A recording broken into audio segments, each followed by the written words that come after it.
Hi, welcome back to my channel. Thank you for clicking on this video. I know it's been a while due to extenuating circumstances, but I'm back today with a new case. Before I get into the video, just a quick reminder that I make true crime and occasionally commentary content, so if that's something you enjoy, please consider liking and subscribing to my channel. So today I'm talking about another Jerry Springer true crime case, and let's get into it. Jill Blackstone seemed to have a relatively successful career as a producer, working on reality television shows and talk shows, including an episode of Jerry Springer, but she would become more well known for the murder of her sister in 2015. Little is known about Jill's life before her professional work as a producer and the murder of her sister, but Jill was 52 at the time of the murder in 2015, which means she was probably born around 1963 or 1964. It's not publicly available anywhere that I could find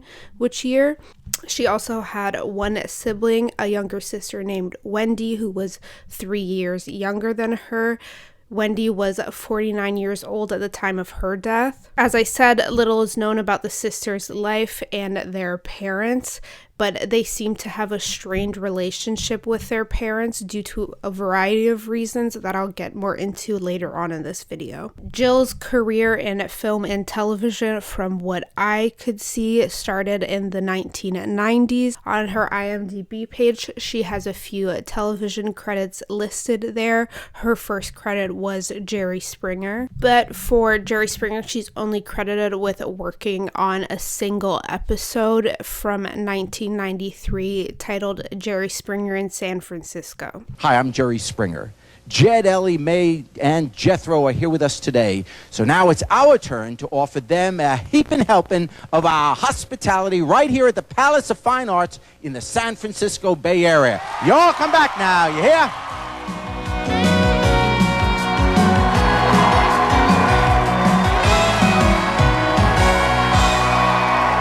This episode saw Jerry Springer interview the cast of The Beverly Hillbillies, which was an American sitcom that ran from 1962 to 1971. The sitcom was about a hillbilly family from the Ozarks that fell into a bunch of money after, I believe, they found oil on their property, and after they came into their riches, they moved to Beverly Hills and hijinks ensued. This episode of Jerry Springer is pretty innocuous. This was before the mid-1990s when the Jerry Springer show shifted to more controversial topics like affairs, love confessions, etc., etc., a lot of fights. The job description of a TV producer, according to good old Google, is, quote, the person responsible for finding and launching a project, arranging financing, hiring writers, directors, and other members of the creative team, and overseeing all elements of pre-production, production, and post-production right up to the release. After her brief time working on the Jerry Springer show, she went on to work a variety of different TV shows and some talk shows.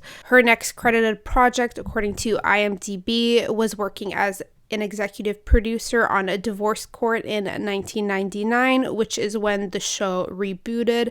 It initially started airing in the 1950s and had multiple reboots. The show's name pretty much is self-explanatory. It follows the same structure as like Judge Judy would, where a judge, more of like a celebrity judge, provides over different cases, and this television show, it's mostly over divorce and custody cases and stuff like that. It is unclear how long or for how many episodes Jill worked on Divorce Court, as it's not specified when I looked at IMDb. As an executive producer on the show, she would have been responsible for the show's producers. In 2004, Jill went on to work as an executive producer on 2 more shows, the first being the Tony Danza Show, which was a daytime talk show that I think ran for 3 seasons and was, of course, hosted by Tony Danza himself. And then the second was Pat Croce, I'm sorry, I don't know how to pronounce his last name. So Pat Croce Moving In, which was a reality television show that followed motivational speaker Pat as he traveled around America to different homes and would help families with their personal problems. This one only ran for 2 seasons. In regards to her work on the Tony Danza show, I found an online article that said her primary role on that show was finding human interest stories and topical segments that would be included. Jill's next and last credit, according to IMDb, was from 2008 to 2009, where she worked as an executive producer on The Family Court with Judge Penny. She is credited with working on 105 episodes for this show. Of course, this is also a reality court TV show, but this is more pertaining to family issues like custody hearings and splitting assets and stuff like that. This is the last show that I could find that Jill worked on. It seemed that she had trouble finding and securing work after 2009. There are also some reports that she worked for Rose O'Donnell, but this would have probably been prior to her stint on The Jerry Springer Show. After 2009, it seemed that Jill's job was to be the primary caregiver of her sister, Wendy. Wendy Blackstone was a person with disabilities, though the extent of her disabilities aren't published online or public online. It was publicized that Wendy was deaf and legally blind. In 2007, Jill purchased a house, a single-story home with 3 bedrooms and 2 bathrooms in Studio City, California, for $930,000. Wendy, Jill's younger sister, of course, also moved in with her the same year she bought the house. Sometime after moving into their new home in Studio City, Jill and Wendy both founded a non-profit animal rescue that they operated outside of their home called Thumping Tails. Their nonprofit focused on housing pets until they found them their forever homes. Jill's love for animals would make her crimes in 2015 even more hard to believe and hear. It appeared that Jill had started struggling financially in the early 2010s, declaring bankruptcy in 2012. Court documents showed that she was $1.4 million in debt at the time that she declared a bankruptcy. There were many things contributing to Jill's enormous debt. At the time in 2012, Jill alleged that she was disputing a 2010 debt of $300,000 made against her by a television/film hairstylist, Lucia Mace, though Mace denies these allegations and says she doesn't even know who Jill is. And there are no more public details that I myself could find about this dispute. Jill also owed her sister Wendy $120,000 from a loan that Wendy apparently gave her in 2010. She had accumulated over $40,000 in credit card debt. She had thousands in unpaid medical bills. It's unclear here if the medical bills were for her sister Wendy or they were her own medical bills, as she does have some of her own health issues. She also had thousands of dollars worth of unpaid vet bills that she had accumulated from running the nonprofit. So obviously Jill was drowning in a large amount of debt that she didn't have the means at the time to even start paying off. It was reported that around that time she was making around $7,500 per month and was paying a bit more than $5,000 in monthly mortgage, which left little money left over to survive on or pay off her other debts. Jill was clearly struggling with her financial responsibilities and being the full-time caretaker to her younger sister. As she became more and more overwhelmed with her finances, Jill was forced to put her Studio City home up for sale in November 2014. Shortly after listing the home, it sold for asking price, which was $950,000, so $20,000 more than she bought it for in 2007. According to reports, the new owners had plans to demolish and completely renovate the house, but Jill and Wendy remained living in the house for months after it was sold. After losing her house, Jill seemed to be getting more and more overwhelmed and isolated. There were also reports that she was growing increasingly tired of being the sole caretaker for her sister. According to Jill, which I will explain in more depth later. The sisters had a distant relationship with their parents who refused to make the necessary accommodations to their own home that would allow them to house Wendy themselves. So Jill continued to crumble under the weight of all her responsibilities, which would end up accumulating in an awful decision she made in March 2015. On March 14th, 2015, one of Jill's friends, who has never been identified in public sources that I could find, received a phone call from Jill sometime after noon.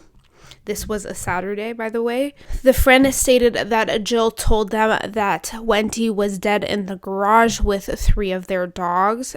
After getting off the phone with Jill, the unnamed friend called 911, and emergency services obviously immediately responded to the Studio City home. One of the paramedics that first responded to the scene was a man named David Jergway.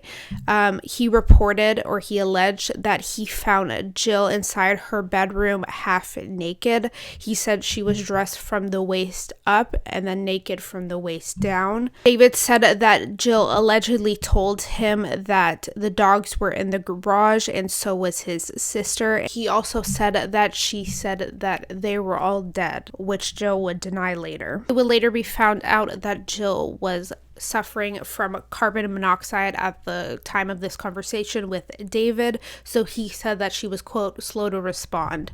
She was immediately sent to a local hospital, Sherman Oaks Hospital, to receive medical treatment for her injuries and condition. Before first responders were able to enter the garage, they were confronted by signs that were mostly taped to a large trash can just beside the door entrance of the garage.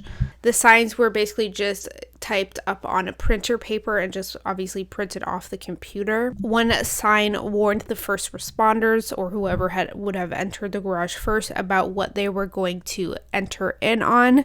It stated that inside the garage were, quote, 2 dead women and 3 dead dogs poisoned by a lit barbecue grill. Another sign said, quote, there is a garage door opener on the wall to the left of the side door mounted on the wall.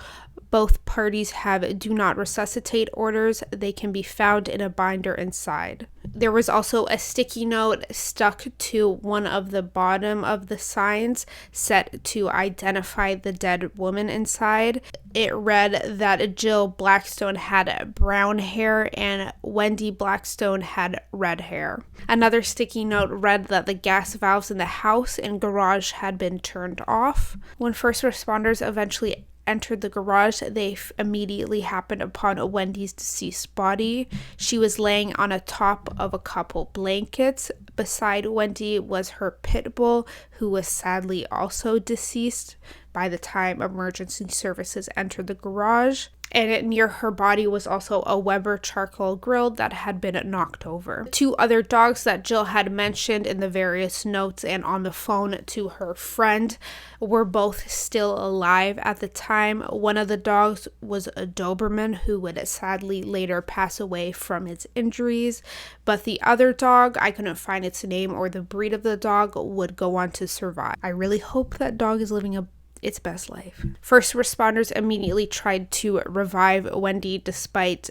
Jill saying they had do not resuscitate orders, but she remained unresponsive and was eventually declared dead at the crime scene. After Wendy was pronounced dead, investigators immediately started treating the scene as a crime scene, as the circumstances around Wendy's death were extremely odd and suspicious. They found a suicide note beside Wendy's body. I believe it was near one of her hands, but she wasn't exactly holding it.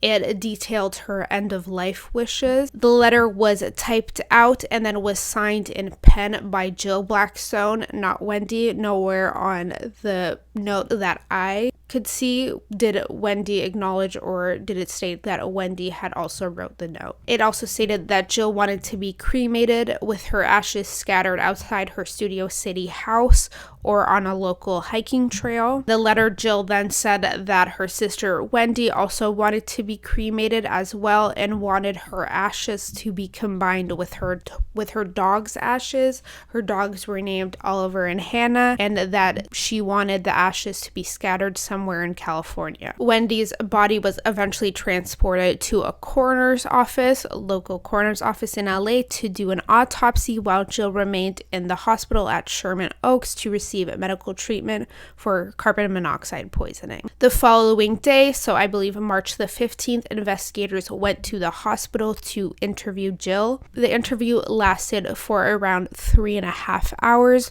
Her defense lawyer would later try to get what she said in this interview thrown out because they alleged that they didn't properly, or the investigators didn't properly read Jill her Miranda rights, and that she was impaired at the time, so she couldn't make a well thought out cognitive decision about agreeing to be interviewed by the police because of her medical condition. Nonetheless, it seemed that on that day, Jill did agree to speak to investigators after being read her Miranda rights in some fashion or form. According to investigators that interviewed Jill, she kept changing her story during the interview, and her accounts of events that happened on March 15th didn't make sense in comparison to the evidence they had already collected. I can't find a recording or a transcript of the entire interview, so I'm just relaying what has been publicly reported in different newspapers and online publications. Originally, Jill acted like she was confused about how Wendy ended up dead in the garage.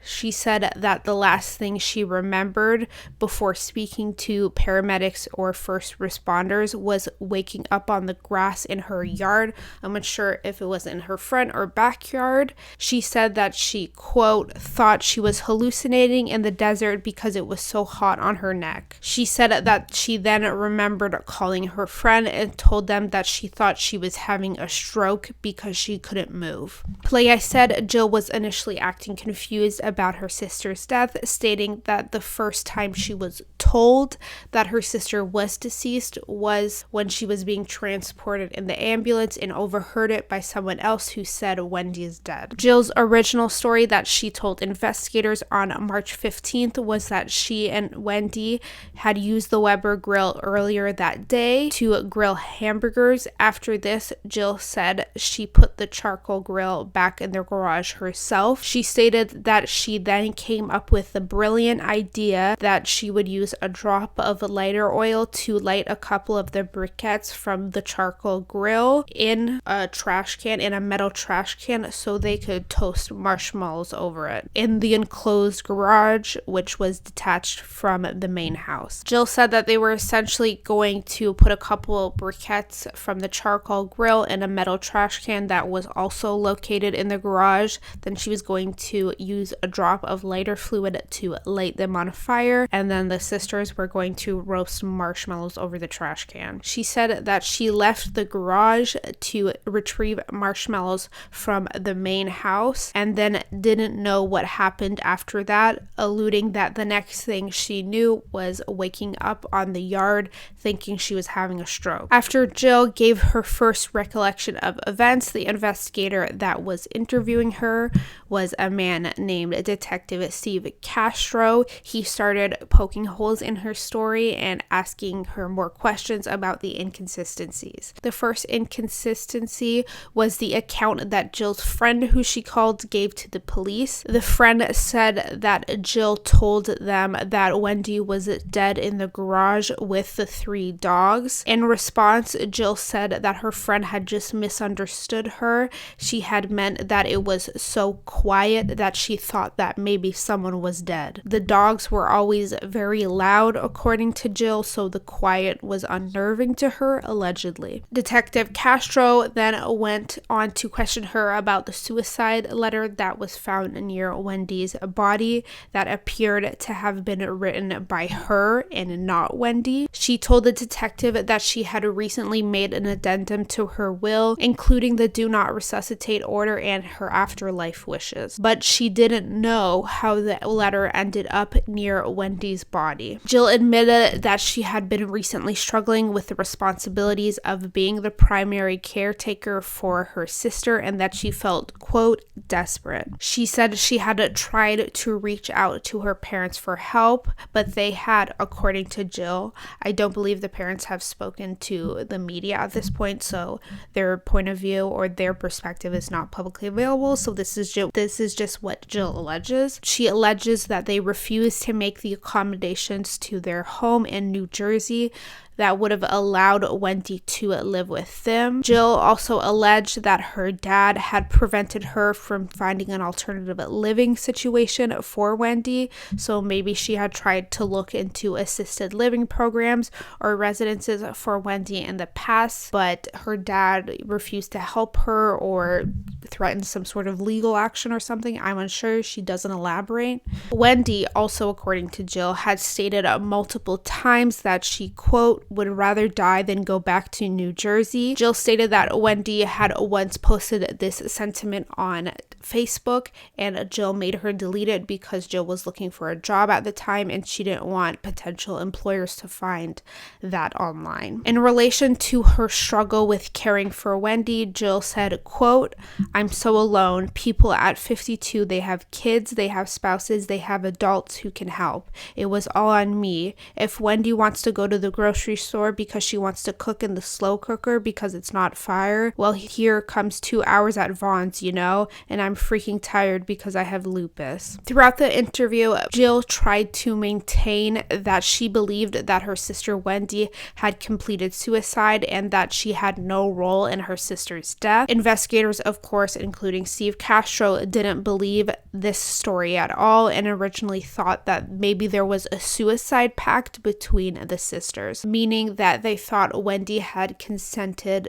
They originally thought Wendy had consented to being killed. Investigators theorized, this was their original theory, that Wendy and Jill had agreed that Wendy would complete a murder-suicide plan that would see the two sisters dead alongside their 3 dogs from carbon monoxide poisoning. This original theory would eventually change over time because there is no evidence that I know of or that investigators know of, apparently, that Wendy ever consented to being killed. After she was discharged from Sherman Oaks Hospital, Jill was originally arrested on Monday, March 17th, 2014 on suspicion of the first-degree murder of her sister Wendy Blackstone. She was held on $1 million bail, but she was later released 2 days later on March 19th, because the district attorney sent the case back to the LAPD because they didn't believe there was enough evidence at the time to officially charge Jill for first-degree murder. Coroner then performed an autopsy on Wendy and determined that her cause of death was the combined effects of inhalation, quote, inhalation of combustion, and alprazolam.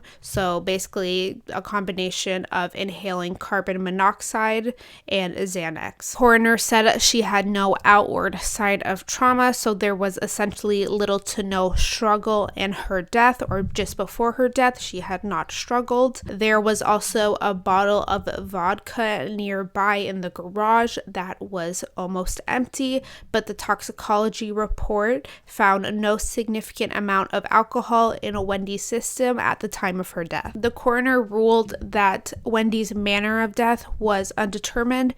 So if you don't know, there are 5 different manners of death, which are natural, accident, suicide, homicide, and undetermined. Coroner completing an autopsy must choose one of the 5 manners of death to say how this person died. So if the coroner's unsure or they believe that there's a possibility that it could be more than one of the 5 options, they will put undetermined. LAPD continued to investigate into Wendy's death and into Jill for the next 2, almost 3 years. Investigators seem to be struggling with whether or not Wendy consented to her own death. As I said, their original theory was that it was the result of a suicide pact between the sisters. Eventually, LAPD, after a couple of years, concluded that Wendy had not consented to her death in any meaningful way and issued a warrant for Jill's arrest in March 2018 for 1 first-degree murder charge and 3 counts of animal cruelty. It seemed that sometime after she was released from LAPD custody the first time in 2015, she returned to her home state of New Jersey to live with relatives. It's unclear if she moved back in with her parents or just another relative. It's not specified. Either way, police were able to locate her current place of residence at that time in 2018 to a relative's house in Hoboken. When they located the residence that Jill was staying at, they were informed that Jill had recently checked herself in to the Johns Hopkins Hospital, which is located in Baltimore, Maryland, for a medical condition. It's not specified if this has to do with her lupus or another medical condition. It's never been identified. Jill was arrested at the hospital in Baltimore on April 11th, 2018, and was charged with 1 count of first-degree murder, 3 counts of animal cruelty, 1 count of depriving oxygen and killing a dog, and 2 counts of depriving oxygen and poisoning a dog. Those were the 3 counts of animal cruelty. She was booked and processed by the Baltimore Police Department. The LAPD then released a statement to the public regarding Jill's arrest the following day on April 12th, 2018, detailing the police's theory about the murder. The statement reads, quote, "On March 14th, 2015, Jill Blackstone drugged her sister Wendy Blackstone and placed her in the garage of their North Hollywood residence along with their 3 pet dogs. Jill Blackstone set the garage on fire, killing Wendy Blackstone and 2 of the dogs, staging it as an accident. Homicide detectives believe the motive was Jill's frustration of being forced to provide Wendy long-term care as well as the associated financial hardship." So essentially, they were now stating that they believed that Wendy was not aware of the murder-suicide plot at all. They said that, or what my interpretation of their statement was, that Jill used Xanax to drug Wendy to make sure she didn't fight back during the death, and then she put her unconscious body in the garage, which was where she started a fire using a few charcoal briquettes and lighter fluid that she put in a metal trash can. It seemed that Jill had originally planned on completing suicide, which was why she had inhaled quite a bit of carbon monoxide, but she decided against completing suicide as she had already put the plan into motion. It's pretty obvious, in my opinion, that this is probably most likely what actually happened to Wendy on March 14th because of the various signs that Jill posted outside of the garage and the suicide letter she wrote and then placed at Wendy's feet. Jill was eventually extradited from Baltimore to Los Angeles towards the end of April 2018, where she was booked into Van Nuys jail in Los Angeles, California on Friday, April 27th, 2018, where she was held on $2 million bail. Jill's arraignment was postponed at least twice before she finally entered a plea of not guilty in response to her charges. Jill remained in jail until the preliminary hearings for her case were held in January 2019. Preliminary or evidentiary hearings, they're sort of synonymous. I think it varies from state to state which term they use.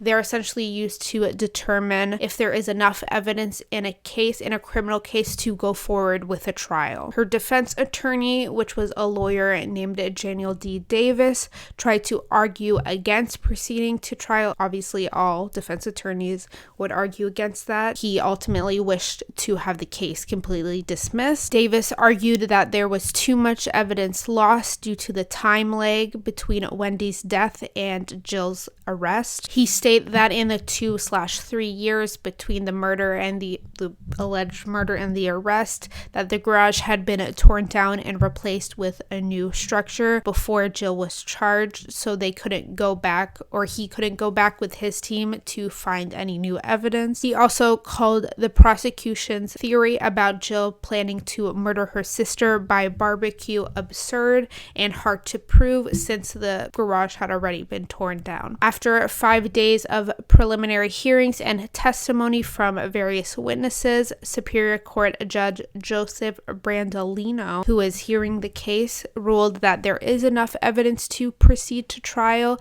despite Davis's attempt to get the charges dismissed. This is as far as the case has gotten in the courts that I could find. I couldn't find any evidence that it had gone to court or that Jill had pled to any of the charges. This is probably due to COVID because the courts have become extremely backlogged with cases, so I couldn't even find a date when the trial is supposed to be, so I'll give any updates about what's happening when they are publicly released. Please let me know your thoughts on the case, and if you enjoyed this video, consider liking and subscribing, and I'll see you next time.